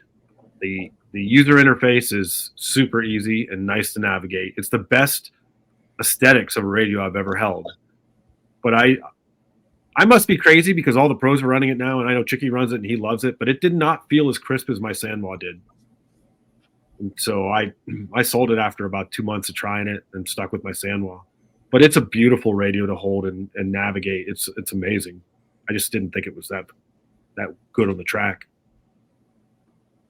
I think there's So been a when you new make- software update that supposedly got rid of. There were some latency issues, I think, in the past. But everybody I talked to now that's tried them has been happy with them. Yeah. It's hard to Well- beat the price point, but like anything else, if it becomes popular, right? Like these guys are going to start buying it like crazy. The next thing you know, like right now, the price point's what, $250, and the receivers are like $40. Now that all the pros are driving it, next year it'll be $500 with receivers being $90. Yeah. Yeah. Pretty much everyone in the region is started running it. Yeah, like you said, they hit the mark for sure. Design, functionality, just the ability. If you're at the track, like I used to go to the track with a buddy of mine all the time, except he was a right-handed controller or left-handed. I'm right-handed. He's left-handed. So anytime we wanted to like share cars, it was weird. He was like be trying to like run my car with the transmitter upside down or trying to run it backwards. So just the ability to flip it side to side, or the ability to, just adjust it where it's a little bit more comfortable for you on the fly, I thought was really cool. And the price point, can't beat it. I mean, it's like $600 for a Futaba, right? Compared to $200 for a Fly Sky. True. So I think that the good news is, like competition in chassis, maybe you're going to see Futaba and Sanwa and some of these other companies, finally click it down. I mean, realistically speaking, with technology and microchips, all the stuff, the prices come down so much over the last decade that they've been getting the market. So I think it's good. It's time to give us a break and, get stuff and prices more realistic. That's the way I feel about it. I would hope that's true too. Yeah. All right. Well, just wanted to cover some new stuff. Sparko, Fly Sky. Anybody got anything else new that's out there? I think there's a couple new J Concept tires coming out. I know we have the Falcon is one of them, which has some really nice spacing in between the tread, and then the other one's the Dirt Bite. So we'll be eager to see how they work on our local tracks. Nice. That's cool. Hear about Did you get the Falcon Jet at all? Did you have some in hand or? I was actually going to make a JC order, and they're in my cart. I just haven't ordered them yet, but soon enough. Do they tell you what they're meant for, like a loose track or a high grip or?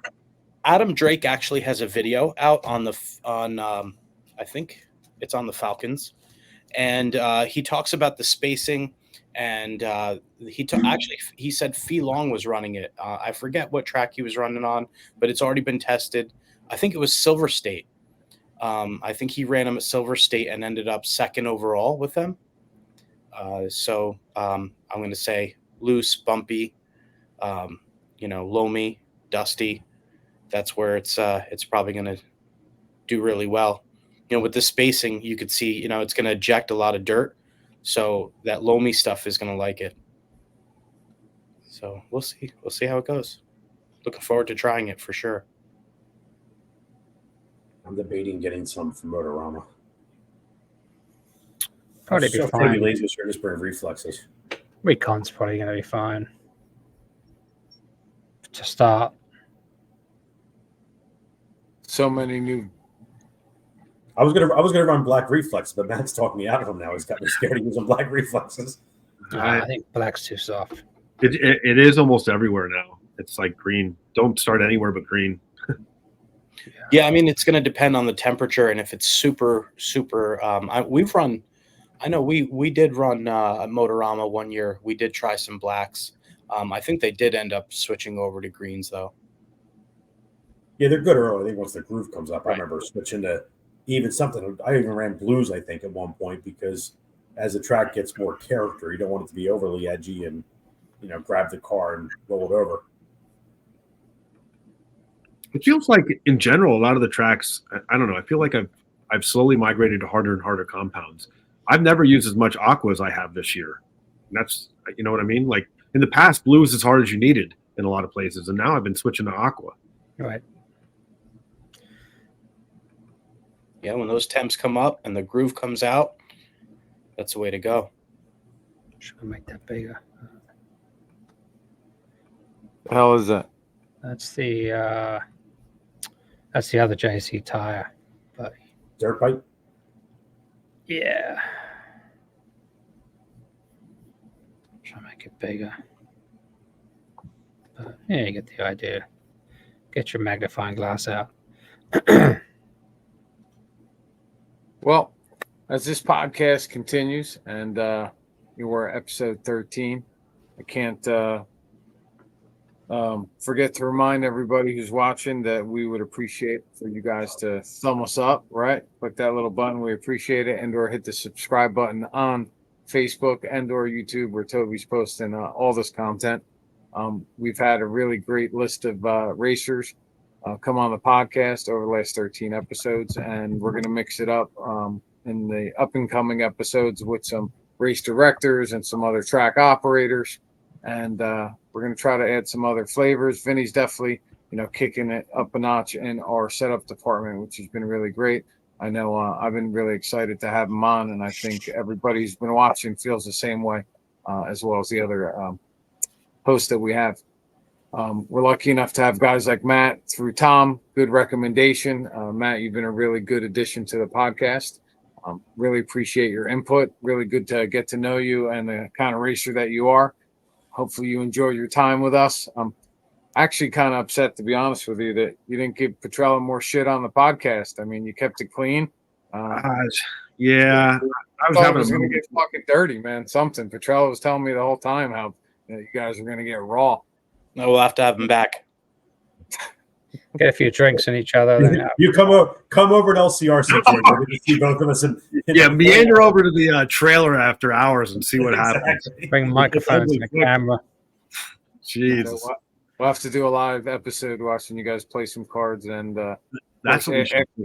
after your nitro race. I'll have beer. It'll be You'll nuts.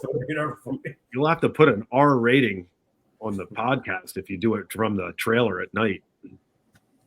I think that'll be fine. I think this summer I'm definitely going to be heading to LCRC more times than previously, I hope. So hopefully we can try to do a show from there at one of the races. At least that's what I think we tried last year, but I think this year it'll be a little bit easier. Everybody's a little bit more relaxed doing the show, and I think it'll be fun.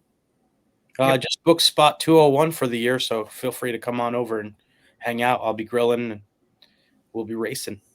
Sweet. 201. I look where 201 is. Right across What's from that? It's right next to me, pretty much. I'm Right across from 205, the oval, right? but he's right at the corner there. Yeah. Catty corner to the oval, I guess. Yeah, right by the oval. Yeah. right by Dennis Brew. Yeah. He's my neighbor.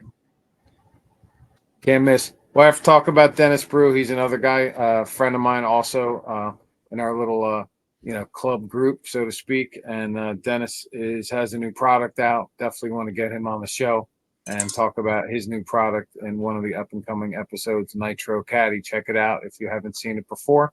Really cool addition, something to help out the Nitro guys carry their stuff to and from the pits. Aside from that, anybody else got anything to add? Close with, mention? Well, we got the one last thing at the end we got to talk about, which we've been quiet on. Good. Oh yeah. I'm sorry. I get lost. I forgot to put that in my notes, but it is the most important thing. So, Toby, do you want to take it from here, man? You were a little bit more intimate with the guys. Yeah. So yeah, obviously we want to talk about Herman. Herman Olberding, which I believe is the correct way of pronouncing his name. It's a very hard name to say. Anyway, Herman, I wasn't super close with the guy, but when I got started in the hobby, that's probably the most time I spent around him. Herman passed away last week, January 5th, I think, suddenly. I don't know the specifics. He was supposed to have some surgery on his knees, but he just out of the blue, as far as I understand. So Herm was pretty young, 20, I think he was 55. So only a few years older than, a couple of years older than me. Tom, you're in his 60s, right? So. Whoa, we're talking Matt here. That's a good call. He looks it. Anyway, just trying to keep it light, but yeah, pretty sad. Trevor, his kid, I think he just turned 17, 18. They've been traveling together now. Super nice kid. So yeah, like I said, I met Herman probably when I got started, 2009. He was always, always a Kyosho guy in his blood, he was always talking about the brand and the cars, and Trevor's been running them since he got into the hobby. So Trevor races 10 scale. He's been up at Critters a little bit, spanking all the old people. Anyway, it's pretty sad news for the Northeast community. And his services are coming up. I mean, by the time this podcast goes out, it will pass. But this weekend on Jan 20th up in Chester, New York. So, and I know that Barnstorms is going to have a special race now for Herman. I think coming up in June, if I saw the dates correctly. So. Give a chance for everybody in the area to kind of pay a tribute. June 16th. So that's all I have on Herman. But I don't know if you other guys have met Herman. Probably not so much. If you might have met him, but LCRC was there a few times the last couple of years. But definitely going to be missed in the region for sure. Absolutely. Herman was a good guy. He would give you the shirt off his back. If you needed any part, you needed any assistance, he was there. Mm-hmm. Wouldn't ask for anything, just give it to you, tell you to settle up later, give him a call. If you needed help selling something online, he was big into that. Super nice guy. And more importantly, a great dad. Great dad, took his son to the track all the time, got him involved, good community, and just can't say enough about him. But more importantly, Trevor, we're all here for you. I think probably every guy that races with you and knows your dad's probably messaged you already. I know I have. But we're all here for you, and we stand united. So reach out if you need to. But we look forward to seeing you soon. Yep, for sure. He's a really good guy, and we all liked him a lot and helped everybody. Didn't matter who you were. He'd turn around and stop what he's doing and help you. So it's a shame to lose him so young. Shame to lose people with that many years and that much knowledge, and a good guy. Trevor's a hell of a reflection on how good of a guy he was. Trevor's a good, I say kid, but Trevor's a young man now. But yeah, for sure. Impressive. So I think Toby put something together in honor for Herman. Are you playing that at the tail end, Toby, as we exit, or are you going to play it? Yeah, once I'll finish producing the final video, and I'll tail it on probably put it on the beginning, rather than playing it now. I hadn't planned to do it now. Got a little choked up making it this afternoon, but I'll put it on. It'll be part of this release. Cool. Well, I don't think there's any better way to part than to say that this episode is dedicated to the memory of Herman Oberding and his family. We love you guys. Stay strong. God bless.